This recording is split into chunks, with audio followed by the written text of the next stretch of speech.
සාර්ථක මිනිස්සු හිතන විදිහ වෙනස්. එයාලා මේ ගමනේ අමාරු දවස් පහු කරද්දී එයාලට දැනෙන අමාරු හැඟීම ගැන නෙවෙයි හිතන්නේ. මේ ක්‍රියාවලිය අවසානයේ දවසක Tamanට කොහොම හැඟීමක් දැනෙයිද කියලයි එයාලා හිතන්නේ. දැනට මේ අමාරු දේ කරන්නේ කොහොමද කියලා දන්නේ නැතත් ඔබ කොහොම හරි ඒක කරන්නයි යන්නේ කියන සිතුවිල්ලයි වැදගත්. ඉතින් අද ඇක්ෂන් එක ගන්න.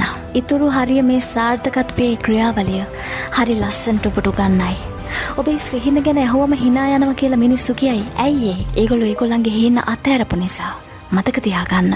ලොකු හීන යථාර්ථවාදී නෑ කියලා හිතන්නේ අරමුණක් නැති මිනිස්සු විතරයි. ඔබට බෑ කියලා දෙයක් නෑ. දන්නවද? ලෝකේ ලොකුම සතුට තියෙන්නේ මිනිස්සු බෑ කියපු දේවල් ලස්සනට කරලා පෙන්නන්ති.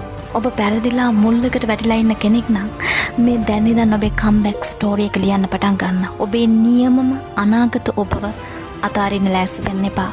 මේක ලේසි වෙයි කියලා හිතන්නත් එපා. මොකද මේක එහෙම නෑ. දෙවියනේ ස්තුතියි මට ලේසි පාරක් පෙන්නුවට කියලා